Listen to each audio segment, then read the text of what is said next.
Madikere cross Shri Lakshmi Narasimhaswamy ಜಾತ್ರೆಯಲ್ಲಿ ಬ್ರಹ್ಮರಥೋತ್ಸವ. ಚಿಂತಾಮಣಿ ತಾಲೂಕಿನ ಮಾಡಿಕೆರೆ ಕ್ರಾಸ್ನಲ್ಲಿರುವ ಶ್ರೀ ಲಕ್ಷ್ಮೀ ನರಸಿಂಹಸ್ವಾಮಿ ಬ್ರಹ್ಮರಥೋತ್ಸವವು ಬಹಳ ಸಡಗರ ಸಂಭ್ರಮದಿಂದ ನೆರವೇರಿತು.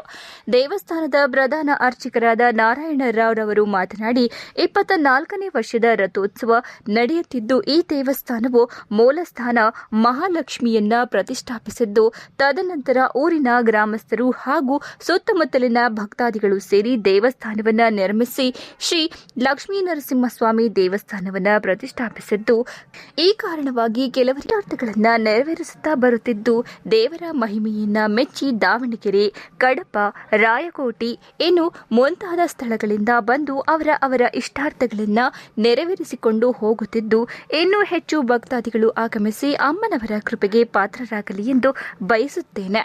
ಇನ್ನು ವಿಶೇಷವೇನೆಂದರೆ, ಮಾಡಿಕೆರೆ, ಊಲವಾಡಿ ಸುತ್ತಮುತ್ತಲಿನ ಗ್ರಾಮಗಳ ನಾರಿಮಡಿಯರಿಂದ ದೀಪಗಳನ್ನು ಹೊತ್ತು ದೇವಸ್ಥಾನವನ್ನು ಪ್ರದರ್ಶಿಸಿ ದೇವರ ಕೃಪೆಗೆ ಪಾತ್ರರಾಗಿರುತ್ತಾರೆ. ನವೀನ್ ಕಿರಣ್, ಚಿಂತಾಮಣಿ.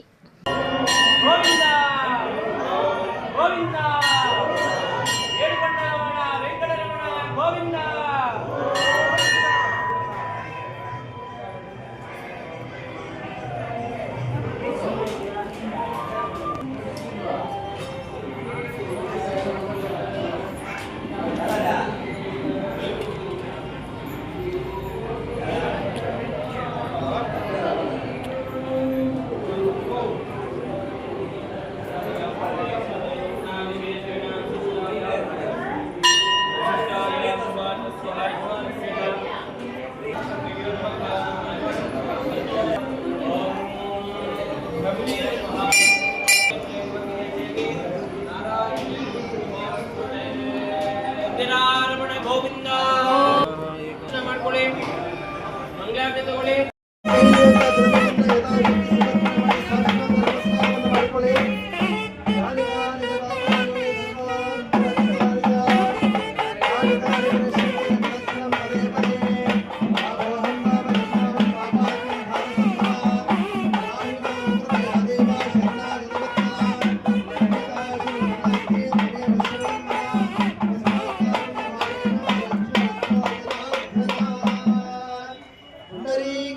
ಗೋವಿಂದ ಇಂದಿರಾ ರಮಣ ಗೋವಿಂದ, ಆಪದ್ಬಾಂಧವ ಹರಿ ಗೋವಿಂದ, ಲಕ್ಷ್ಮೀ ನರಸಿಂಹ ಸ್ವಾಮಿ ಗೋವಿಂದ, ಮಾಡಿಕೆರೆ ಕ್ರಾಸ್ ಲಕ್ಷ್ಮೀ ನರಸಿಂಹ ಸ್ವಾಮಿಗೆ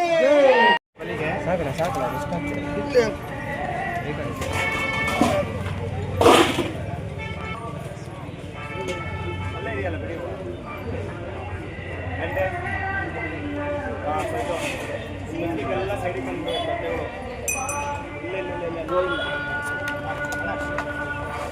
ಬಂದ್ಬಿಡಿ, ಬಲಿಹಾರ ಮಾಡ್ಕೊಂಡು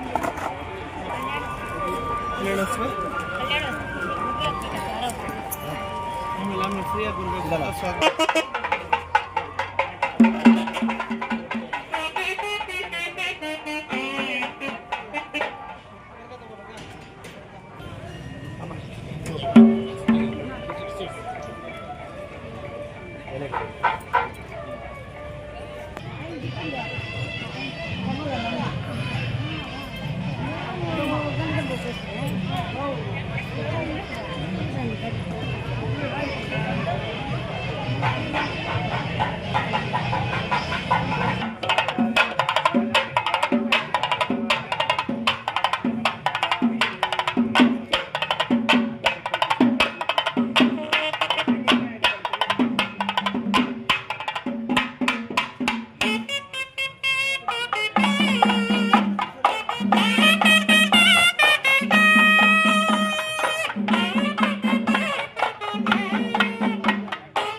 ಹೇಳಿ ಸರ್.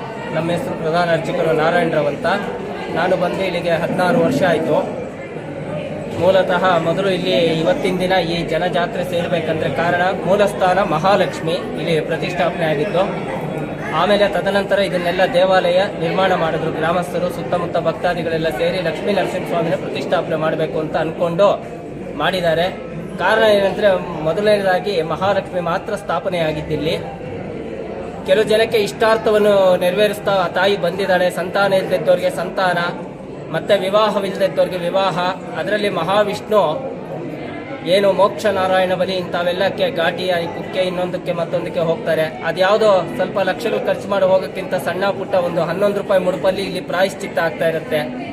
ಆದ್ರಿಂದ ದಾವಣಗೆರೆ, ಬಾತಿ ಮತ್ತೆ ಕಡಪ, ರಾಯಚೋಟಿ ಆ ಕಡೆಯಿಂದೆಲ್ಲ ಪ್ರತಿ ಮಂಗಳವಾರ, ಸೋಮವಾರ, ಅಮಾವಾಸ್ಯೆ, ಪೌರ್ಣಮಿ ಈ ಥರ ಇಲ್ಲಿ ಎಲ್ಲ ಕವಡೆ ಶಾಸ್ತ್ರ ಅಂತ ನೋಡ್ತೀವಿ, ಬರ್ತಾರೆ. ಆ ಭಗವಂತ ಅವರು ನಂಬ್ಕೊಂಡು ಬರೋ ಒಂದು ಮುಡುಪಿಂದ, ಮನೆಯಿಂದ ತರುವಂಥ ಮುಡುಪಿಂದ ಅವರಿಗೆ ಭಗವಂತ ಎಷ್ಟೋ ಜನಕ್ಕೆ ಪರಿಹಾರವನ್ನು ಕೊಟ್ಟಿದ್ದಾನೆ, ಫಲವನ್ನು ನೀಡಿದ್ದಾನೆ. ಹಾಗೆ ಮಹಾಲಕ್ಷ್ಮಿ ಕೆಲವೊಂದು ವರ್ಷಗಳ ಹಿಂದೆ ಮೂಲಸ್ಥಾನ ಆದ್ದರಿಂದ ಬರ್ತಾ ಬರ್ತಾ ಜನಗಳಿಗೆ ತಮ್ಮ ಇಷ್ಟಾರ್ಥಗಳನ್ನು ಭಕ್ತಾದಿಗಳಿಗೆ ನೆರವೇರಿಸೋದ್ರಿಂದ, ಹಾಗೆ ಭಕ್ತಾದಿಗಳ ಕನಸಿನಲ್ಲಿ ಹೋಗಿ ಶ್ರೀ ಲಕ್ಷ್ಮೀ ನರಸಿಂಹಸ್ವಾಮಿ ನನ್ನನ್ನು ಇಲ್ಲಿ ಪ್ರತಿಷ್ಠಾಪನೆ ಮಾಡಬೇಕು ಅಂತ ಹೇಳಿ ಮಹಾಗಣಪತಿ ಈಗ ಇದು 24ನೇ ಬ್ರಹ್ಮರಥೋತ್ಸವ ನಡೀತಾ ಇದೆ. ಆದ್ದರಿಂದ ವರ್ಷ ಭಕ್ತಾದಿಗಳು ಹೆಚ್ಚುತ್ತಲೇ ಬರ್ತಾ ಇದ್ದಾರೆ ಹೊರತು ಕಡಿಮೆ ಆಗ್ತಾ ಬಂದಿಲ್ಲ. ಏನೇ ಒಂದು ಮನೆ ಆರೋಗ್ಯ ಸಮಸ್ಯೆ ಇರಲಿ, ಇನ್ನೊಂದಿರಲಿ, ಮತ್ತೊಂದಿರಲಿ, ಅವರ ಒಂದು ಇಷ್ಟಾರ್ಥಗಳು ಏನೇ ಇರಲಿ, ಕೇವಲ ಒಂದು 11 ರೂಪಾಯಿ ಮುಡುಪು ಮಾತ್ರ ಇಲ್ಲಿ ಭಗವಂತ 41 ದಿನದೊಳಗೆ ವಿವಾಹವಿಲ್ಲದಿದ್ದರೆ ವಿವಾಹ, ಸಂತಾನವಿಲ್ಲದಿದ್ದರೆ ಸಂತಾನ, ಕುಜದೋಷ ಇದ್ದರೆ ಹೆಣ್ಣು ಮಕ್ಕಳಿಗೆ ನಿವಾರಣೆ ಮಾಡಿಕೊಂಡು ಮನೆಯಲ್ಲಿ ಬರುವಾಗ ಒಂದು ಅಖಂಡ ಆ ಮುಡುಪಿನಿಂದ ಫಲವನ್ನು ನೀಡುತ್ತಾ ಬರ್ತಾ ಇದ್ದಾರೆ. ಯಾವುದೇ ರೀತಿಯಲ್ಲಿ ದಕ್ಷಿಣೆ ಗಿಕ್ಷಣೆ ಇರೋದಿಲ್ಲ ಶಾಸ್ತ್ರಕ್ಕೆ.